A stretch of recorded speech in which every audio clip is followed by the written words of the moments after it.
Hello everyone, स्वागत है आप सभी के आपके अपने ही YouTube channel C K study centre पे।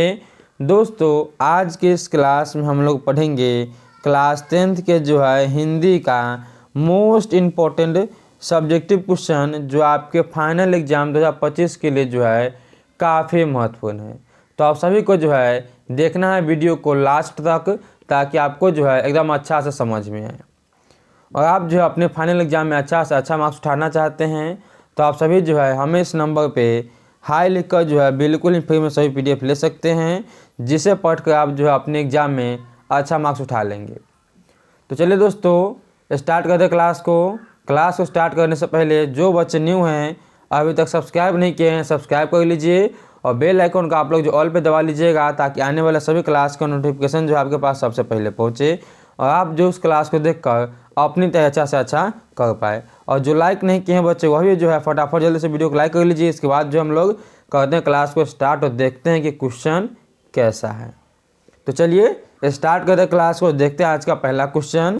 देखिए यहाँ पे आपका पहला क्वेश्चन क्या है। बोला आप सभी का कि कविता के आधार पर भक्त और भगवान के बीच संबंध पर प्रकाश डाले।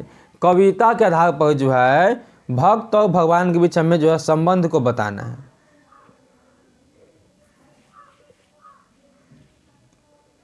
इसका देखिए आंसर क्या आप सभी क्या, कविता के आधार पर कवि ने भक्त और भगवान के बीच काफ़ी गहरा संबंध बताया है।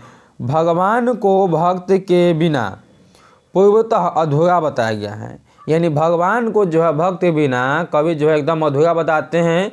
बिना भक्त के भगवान एकदम अधूरा है, ठीक है ना। आगे लिखा है कि भक्त और भगवान को एक दूसरे का पूरक कहा गया है।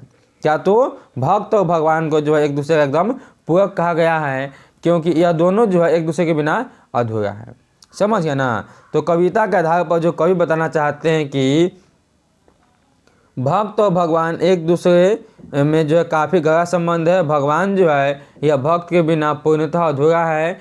भक्त और भगवान एक दूसरे क्या तो पूरक है। समझ गए? चलिए समझ गए होंगे, हमें उम्मीद है। अब आगे देख लीजिए, अगला आप सभी के यहाँ पे है क्वेश्चन नंबर 2। चलिए इसका आंसर आप लोग देख लीजिए फटाक से, और इसे भी आप लोग याद कर लीजिएगा। कहीं पे आप सभी लिख के याद कीजिए। बोला है क्वेश्चन आप सभी के यहाँ पे है कि बिरजू महाराज ने नृत्य की शिक्षा किससे और कब देनी शुरू की। जो बिरजू महाराज थे, यह नृत्य की शिक्षा किसको और कब देना आरंभ किए थे, यह बताना आप सभी को। इसका आंसर देख लीजिए। आंसर आप सभी के यहाँ पे, बिरजू महाराज ने नृत्य की शिक्षा सीताराम बंगला नाम के एक लड़के को देना शुरू की जब बिरजू महाराज हाई स्कूल में पढ़ते थे। बिरजू महाराज जब हाई स्कूल में पढ़ते थे तब उन्होंने एक सीताराम बंगला नामक, ठीक है ना, लड़का था, जिसको बिरजू महाराज नृत्य की शिक्षा देना आरंभ किए थे। कब देना आरंभ किए? तो जब यह पढ़ रहे थे तभी, ठीक है। चलिए आगे देख लीजिए। आगे आप सभी के यहाँ पे क्वेश्चन नंबर 3। लाल सतलुज क्या है और वह कहाँ स्थित है? आजकल उसका क्या उपयोग होता है? इसका भी आंसर देख लीजिए।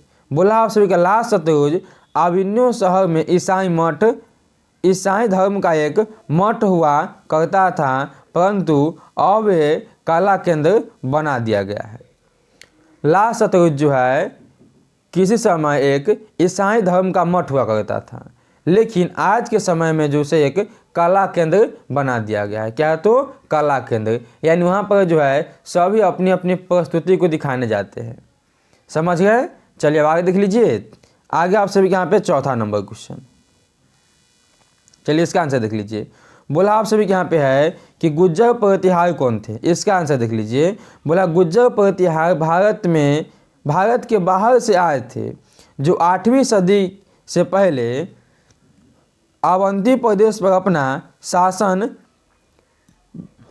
रख कर खड़ा कर लिया। यानी जो अवंती प्रदेश पर गुज्जर प्रतिहार ने 8वीं सदी के आरंभ में ही भारत के बाहर से आए और अवंती प्रदेश पर इन्होंने कब्जा कर लिया। इसके बाद यानी बाद में उन्होंने कन्नौज पर भी क्या तो कब्जा कर लिया। पहले तो वह 8वीं सदी में कहीं से आए भारत देश में और उन्होंने जो है अवंती प्रदेश पर कब्जा किया। इसके बाद जो उन्होंने कन्नौज पर भी क्या तो अपना अधिकार जमा लिया। समझ गए ना। चलिए अब आगे देख लीजिए। आगे आप सभी के यहाँ पे है क्वेश्चन नंबर 5। चलिए बोला आप सभी क्या कि नदी तट पर लेखक को किसकी याद आती है और क्यों। नदी के तट पर बैठे हुए जो है लेखक को किसकी याद आती है और क्यों याद आती है, इसका आंसर देख लीजिए। बोला नदी के तट पर लेखक को विनोद कुमार शुक्ल की एक कविता नदी चेहरे लोगों की याद आती है, क्योंकि उस कविता में लेखक ने नदी के बारे में बहुत ही अच्छा भाव लिखा है। जो विनोद कुमार शुक्ल है इनकी एक कविता है, उसका नाम है नदी चेहरे लोगों। ठीक है ना। इसकी याद जो है लेखक को आने लगी क्योंकि विनोद कुमार शुक्ल जो है इस कविता में जो है नदी का बहुत ही अच्छा भाव जो है स्पष्ट किया है। इसी के लिए जो है लेखक को जो है विनोद कुमार शुक्ल की लिखी हुई कविता जो है याद आने लगी थी। चलिए अब आगे देख लीजिए। आगे आप सभी के यहाँ पे क्वेश्चन नंबर 6। चलिए इसका आंसर देख लीजिए आप लोग। क्वेश्चन क्या आप सभी क्या है कि लेखक ने किस भारतीय लिपियों से देवनागरी लिपि का संबंध बताया है। जो लेखक हैं या किन किन लिपियों से जो है भारतीय लिपियों का संबंध बताया है, इसका आंसर देख लीजिए। बोला लेखक ने बंगाली लिपि, नंदी लिपि और नागरी लिपि, ब्राह्मी लिपि इत्यादि का संबंध देवनागरी लिपि से बताया है। किस किस का है तो बंगाली लिपि है, नंदी लिपि है, नागरी लिपि और ब्राह्मणी लिपि, इन सभी का संबंध जो है लेखक भारतीय लिपि से बताते हैं। हम उम्मीद है कि यह सभी क्वेश्चन आपको अच्छा से समझ में आता होगा। ठीक है ना। अगर समझ में आएगा आप सभी को तो आप सभी बच्चे वीडियो को लाइक एकदम कर देंगे, अवश्य कीजिएगा लाइक आप सभी बच्चे। चलिए अब आगे देख लीजिए। आगे आप सभी के यहाँ पे है 7 नंबर क्वेश्चन। चलिए इसका आंसर देख लीजिए। क्वेश्चन कैसा आपका आंसर भी कैसा है। लेखक द्वारा नाखून को अस्त्र के रूप में देखना कहाँ तक संगत है। जो लेखक हैं हजारी प्रसाद द्विवेदी, इनके द्वारा जो है नाखून को अस्त्र के रूप में देखना कहाँ तक सही है। संगत कहने का मतलब कहाँ तक सही है, इसका भी आंसर देख लीजिए आप लोग। लेखक द्वारा नाखून को अस्त्र के रूप में देखना काफ़ी हद तक संगत है, यानी काफ़ी हद तक क्या है तो सही है। क्योंकि अब से हम अपनी सुरक्षा करते थे, क्योंकि यहाँ पे आना होना चाहिए नाखून से हम। ठीक है, यहाँ पर होना चाहिए क्योंकि नाखून से हम अपनी सुरक्षा करते हैं, क्योंकि लाखों वर्ष पहले हम आदिवासी थे। क्या है तो लाखों वर्ष पहले जो है हम आदिवासी थे और अपनी सुरक्षा के लिए नाखूनों का उपयोग करते थे। इसीलिए जो है नाखून को अस्त्र के रूप में देखना काफ़ी हद तक संगत है।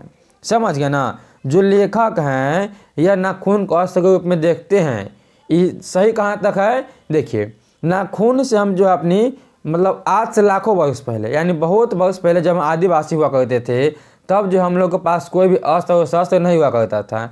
और उस समय जब हम अपनी सुरक्षा, ठीक है ना, किसी का मतलब किसी भी जानवर की जो है हत्या करने के लिए, उसे अपनी सुरक्षा प्रदान करने के लिए, यह सब में जो अपने नाखूनों का ही उपयोग क्या करते थे। इसीलिए जो है नाखून को अस्त्र के रूप में देखना काफ़ी हद तक क्या तो संगत है। समझ गए ना। हम उम्मीद है कि आपको यह समझ में आया होगा। अब चलिए आगे देख लीजिए। आगे आप सभी के यहाँ पे है 8 नंबर क्वेश्चन। देख लीजिए। बोला आप सभी के यहाँ कि लेखक की दृष्टि में सच्चे भारत के दर्शन कहाँ हो सकते हैं और क्यों। जो लेखक हैं मैक्स मुलर साहब, इनकी दृष्टि में जो है सच्चे भारत के दर्शन कहाँ पे हो सकते हैं और क्यों हो सकते हैं, इसका भी आंसर देख लीजिए आप लोग। और ये आपके लिए बहुत इंपॉर्टेंट है क्योंकि यह जो है बहुत अधिक बार पूछा गया क्वेश्चन है। बोला लेखक मैक्स मुलर के अनुसार सच्चे भारत के दर्शन यानी ग्रामीण इलाकों में हो सकते हैं, न कि मुंबई, दिल्ली, कोलकाता जैसे शहरों में हो सकते हैं, क्योंकि भारत की असली संस्कृति ग्रामीण में ही निवास करती है, यानी निहित है यानी बस्ती है। ठीक है ना। निहित बोले बस्ती है या रहती है, बातें की हैं। क्या तो जो लेखक मैक्स मुलर साहब है यह कहते हैं कि सच्चे भारत के दर्शन जो है यह ग्रामीण में हो सकती है, यानी ग्रामीण भारत में हो सकती है। कहाँ पे? तो गांव हो सकता है, गांव में, क्योंकि यहाँ पर जो है अभी भी संस्कृति क्या है तो बची हुई है। ठीक है ना, समझ गए? तो लेखक क्या बोलते हैं, लेखक मैक्स मुलर के अनुसार जो है सच्चे भारत के दर्शन कहाँ पे? तो ग्रामीण इलाकों में हो सकता है, न कि मुंबई, दिल्ली, कोलकाता जैसे शहरों में हो सकता है, क्योंकि भारत की असली संस्कृति जो है वह गांव में निवास करती है, यानी ग्रामीण में जो है निवास करती है। ठीक है, चलिए आगे देख लीजिए। आगे आप सभी के यहाँ पे क्वेश्चन नंबर 9, चलिए 9 नंबर क्वेश्चन देख लीजिए। बोला आप सभी क्या कि लेखक वास्तविक इतिहास किसे मानते हैं और क्यों? जो लेखक है यह वास्तविक इतिहास किसे मानते हैं और क्यों मानते हैं? इसका आंसर देख लीजिए। बोला लेखक मैक्स मुलर के अनुसार वास्तविक इतिहास वह है जिससे कुछ सीखा जा सकता है। जो लेखक मैक्स मुलर साहब है यह वास्तविक इतिहास उसे मानते हैं जिससे कुछ हम सीख सकते हैं, यानी कुछ जो हमें सीखने को मिले उससे। आगे है लेखक भारत के इतिहास को वास्तविक इतिहास बताते हैं क्योंकि यहाँ के इतिहास से बहुत अच्छा सीखने को है, यानी यहाँ के इतिहास में जो है बहुत अच्छा सीखने को मिलता है हमें। इसी के लिए जो है लेखक वास्तविक इतिहास मानते हैं भारत का। ठीक है ना, तो आंसर क्या था आप सभी क्या? लेखक मैक्स मुलर के अनुसार वास्तविक इतिहास वह है जिससे कुछ सीखा जा सके। लेखक भारत के इतिहास को वास्तविक इतिहास कहते हैं क्योंकि यहाँ के इतिहास से बहुत अच्छा सीखने को मिलता है। ठीक है ना, तो चलिए आगे देख लेते हैं। आगे आप सभी के यहाँ पे क्वेश्चन नंबर 10 नंबर क्वेश्चन देख लीजिए। बोला है कि मनुष्य बार बार नाखून को क्यों काटता है? जो मनुष्य है अपने नाखून को जो है बार बार क्यों काटता है? इसका देख लीजिए आंसर क्या आप सभी क्या?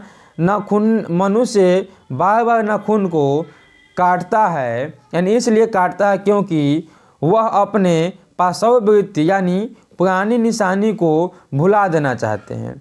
जो मनुष्य हैं यह अपने नाखून को जो है इसलिए काटते हैं हमेशा, ताकि मनुष्य चाहते हैं कि हमारी जो भी पुरानी निशानी है, यानी पाशव वृत्ति के जो भी उनकी निशानी हुआ सभी को क्या है तो मिटाना चाहते हैं।